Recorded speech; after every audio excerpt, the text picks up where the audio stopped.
सांवली बहू।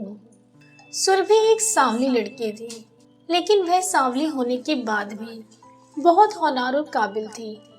वह हर क्षेत्र में खुद को और उसे बेहतर साबित करती थी, लेकिन फिर भी उसके परिवार में उसके पिता एक सांवली लड़की होने की वजह से उसे आते जाते ताना मारते थे। लेकिन सुरभि उसके पिता की बात का कभी बुरा नहीं मानती, क्योंकि बचपन से ही वह हर किसी से अपने सांवले रंग के बारे में सुनती आई थी और अब तो उसे इसकी आदत भी हो चुकी थी, क्योंकि सबको तो गोरी, ऊंची और लंबी लड़कियां ही पसंद आती हैं। ऐसे में जब सुरभि की शादी की उम्र हो जाती है तो उसके लिए उसके माता पिता को लड़का ढूंढने में बहुत परेशानियों का सामना करना पड़ता है, क्योंकि कोई भी लड़का सुरभि का सांवला रंग देखकर शादी के लिए मना कर देता था। ऐसे में एक दिन सुरभि से मिलने एक लड़का आता है जिसका नाम कमल होता है। कमल सुरभि को देखकर कहता है, अरे तुम तो रंग में सांवली हो। हाँ, मैं रंग में सांवली हूँ। अच्छा, तो क्या तुम्हें खाना बनाना और घर का सारा काम करना आता है? नहीं, मैं जब स्कूल में पढ़ाई करती थी तब तो माँ हमें काम करने नहीं देती थी। फिर स्कूल के बाद जब कॉलेज में आई तो पढ़ाई का बोझ बढ़ गया। ऐसे में मैं घर का काम और खाना बनाना नहीं सीख पाई और जैसे ही कॉलेज खत्म हुआ तो मेरी नौकरी लग गई और अब मैं अच्छा कमा रही हूँ, इसलिए मुझे खाना बनाने और सीखने की जरूरत ही नहीं पड़ी। और अगर कल को शादी करके ससुराल जाती भी हूँ तो मेरे साथ साथ मेरे पति को भी काम करना पड़ेगा, क्योंकि अगर वो नौकरी करता है तो मैं भी नौकरी करती हूँ, तो दोनों को एक समान ही भूख लगती है, तो सिर्फ खाना मैं ही क्यों बनाऊंगी। सुरभि की यह बात सुनकर कमल उससे बहुत ही प्रभावित होता है, क्योंकि कमल आज तक जितनी भी लड़कियों से मिला था वह उनसे बेहद अलग थी। ऐसे ही कमल सुरभि से शादी करने के लिए हाँ कर देता है और कुछ 2 महीने बाद ही उनकी शादी हो जाती है। लेकिन जब सुरभि और कमल की शादी होने के बाद कमल सुरभि को अपने घर लाता है तो आस पड़ोस वाली सुरभि की मुंह दिखाई के बाद बातें बनाने लगते हैं। अरे सुजाता बहन को तो देखो, अपने बेटे के लिए कैसी काली बहू ले आई है। अरे वे काली नहीं है बहन, सांवली है। सुजाता अपनी पड़ोसन को चुप कराते हुए बोलती है। अरे काली हो या सांवली, मैं तो अपने बेटे के लिए गोरी चिट्टी लंबी बहू ही लाऊंगी, जिसे देख के हमारे आस पड़ोस में उसकी चर्चा हो।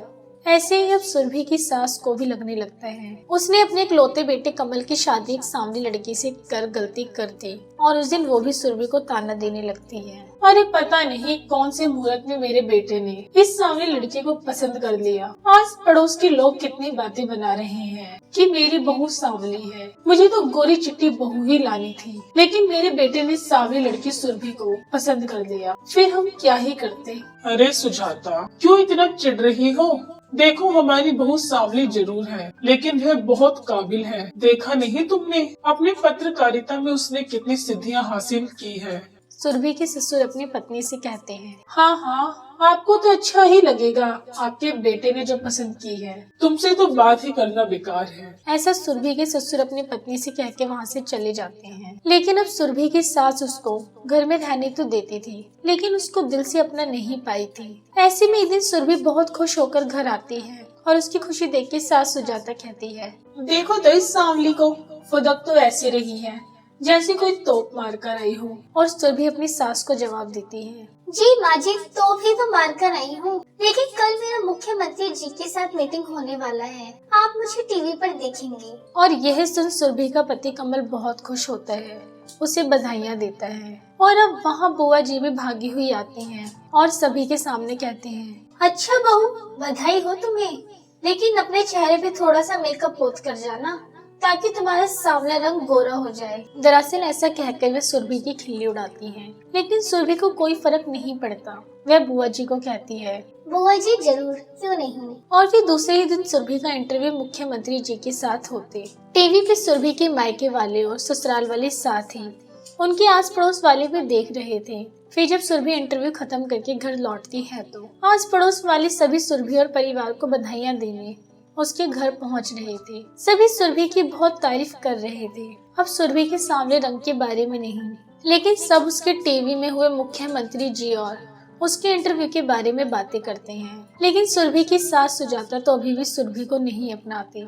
ऐसे में सुजाता एक दिन बहुत बीमार पड़ती है और अपने बेटे से कहती है, देखो बेटा, मुझसे तो यह सांवली बहू बर्दाश्त नहीं होती, इसलिए तुम अपने लिए कोई गोरी बहू ले आओ तो मैं इस बिस्तर से उठ जाऊंगी, क्योंकि मैं नहीं जानती कि मैं कितने दिन तक अब जिंदा रहूंगी। जाते जाते मुझे गोरी बहू का मुखड़ा दिखा दे। सुरभि कमरे के बाहर से अपनी सास और अपने पति के बीच हुई बातों को सुनती है और वह अपने पति से कहती है, देखिए, अगर आप मुझे अपनी माँ के लिए छोड़ना चाहते हैं तो मुझे इसमें कोई दिक्कत नहीं।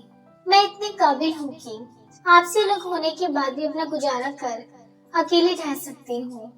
आपको मेरी चिंता करने की जरूरत नहीं है, आप अपनी माँ की चिंता करिए। लेकिन फिर भी यह मुझसे नहीं होगा। ये कैसे संभव है? मैं अपनी माँ के लिए तुम्हें नहीं छोड़ सकता। और फिर दिन गुजरते सुजाता ठीक भी हो जाती है। लेकिन इस दिन को ज्यादा दिन नहीं होते, फिर से सुजाता इतनी बीमार पड़ जाती है, उसे एक बड़े अस्पताल में ले जाना पड़ता है। और बड़े अस्पताल ले जाने के लिए एक बड़ी सिफारिश की जरूरत थी, क्योंकि उस अस्पताल में भर्ती होना आम इंसान के लिए बहुत ही मुश्किल होता था।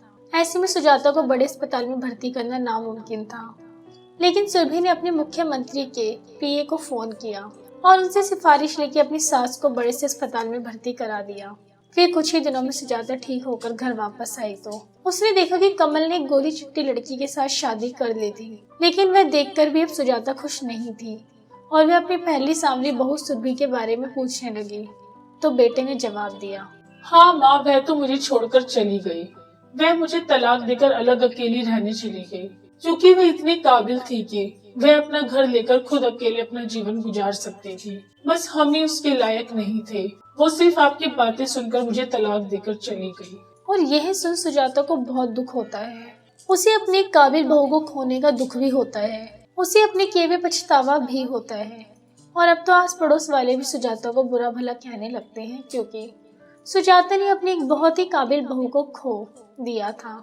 लेकिन अब सुजाता की एक गोरी चिट्टी बहू होने के बावजूद भी उसे देखने सुजाता के घर कोई नहीं आता था और न ही कोई सुजाता से बातें करता था। लेकिन अब वो करते भी क्या, अब सुजाता और कमल का परिवार सुरभि को बस टीवी पर ही देख पाता था और उसे देख के हर दिन उन्हें अफसोस होता था कि काश उन्होंने सुरभि को अपनाने में इतनी देर ना कर दी होती। दोस्तों, अगर आप इसी तरह की कहानियाँ देखना पसंद करते हैं तो हमारे चैनल को सब्सक्राइब करें।